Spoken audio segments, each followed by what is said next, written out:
What's up? It's always me, Johnny, and welcome to my new video. Today we're gonna talk about the battery on MacBooks, and especially because now Apple releases the newest MacBook with the M3 chipset.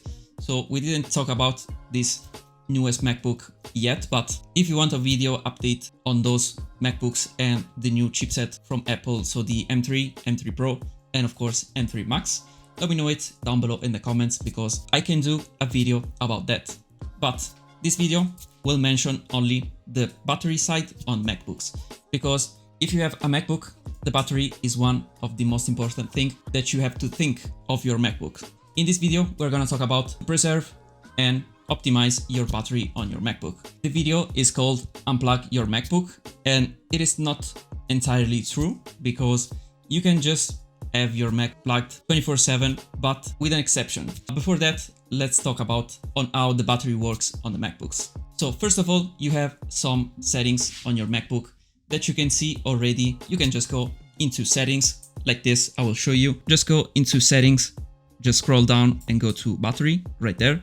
And you can see here, you can find some option for your battery. The first one is the low power mode. That's pretty much, I never use this mode because most of the times my MacBook is plugged, so I don't need the low power mode. And of course, I use this as a professional tool. I need all the power that this MacBook has to offer. Then you have the battery health. Then in my case, it's in the normal condition, and you can see that the maximum capacity is at 91%. So when the MacBook is at its fullest, so 100%, it's not anymore 100% like before, but it is 91%. So my battery health, it is slightly shorter.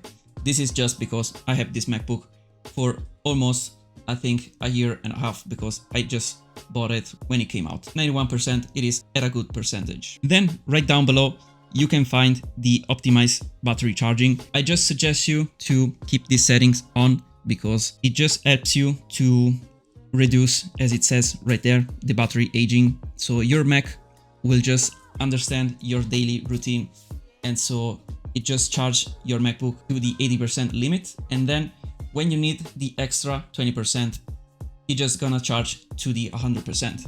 So don't forget to turn on this setting. Then of course, right down below, you can find the usage of the battery, and then you can find some option right here that I suggest to just leave it as default. This just to explain to you that the batteries, especially this one that are on the MacBooks, are just working better between two limits, and it's from 20% to 80%. If you maintain the battery level between these two limits, your battery will age like a little less, and so your battery will last more. And in fact, as you saw right here on the top, my battery is at 71%, just because I use a software, an app called Al Dente, and it's right up there.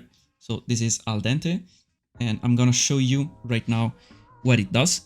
So it's a really simple app, but you're gonna need this app if you want to keep plugged your MacBook 24/7. You just set a limit right here. So you can see that I've set it mine to 73%. So it is in the range limit from 20% to 80%.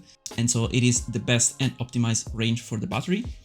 But here you have, of course, some other options. I don't have the Pro version, so most of the options are disabled for me, but I'm gonna show you some option anyway. And these options, if you have the Pro version, are really useful because, for example, you can just stop charging while the laptop is on sleeping. So you're not gonna stress more your battery, and your charger is gonna stop to charge the battery while the laptop is not in use, of course. There is an option to auto discharge. You can just do a full cycle on the battery and then just set a limit that when the battery is at 100%, you can just discharge it automatically. Very useful. And some other very useful feature, for example, the heat protection. So when the app will detect some overheating in your MacBook, it will disable the charging. Here too, it will not stress that much the battery from heating. You can also calibrate your battery. It will just indicate the right and precise percentage of your battery. Then another very cool feature that I repeat, I don't have because I don't have the Pro version of this app, it is the power flow. So you can see how much power the laptop is draining and how much power it is draining from the power source and also from the battery. It is not very useful, but it is very interesting to see how the laptop is working. Anyway, I suggest you to download this app. I'm not sponsored by them, but I suggest you to download it because it's free and it can just prevent your battery from aging. So your MacBook will last longer, especially if you use it as a desktop. It is always plugged in your power source, as I'm doing myself also. Also, another way to optimize your MacBook battery is to use original charger, because it is very important that the MacBook is charged through the original Apple charger, because it knows exactly how much power it has to give to the MacBook. And the same is from the MacBook, because through the software it can recognize the original charger. It is very optimized. Use it together. Anyway, this is valid also for other devices. For example, if you have your phone and you want to keep it to the 100% battery life, just keep it in the optimized range, so 20% to 80%, and your battery life will be extended in a way. It is valid also for other laptops and devices, smartphones, Android smartphone. Anyway, this was my tip to extend your battery life on your MacBook, especially on your MacBook, but remember that is valid also on other electronic devices. Just let me know down below in the comments if you use Al Dente like I do on MacBook, or if you use some other apps and software on other devices. Just type it down below in the comments. And also leave a like on this video if you did like it.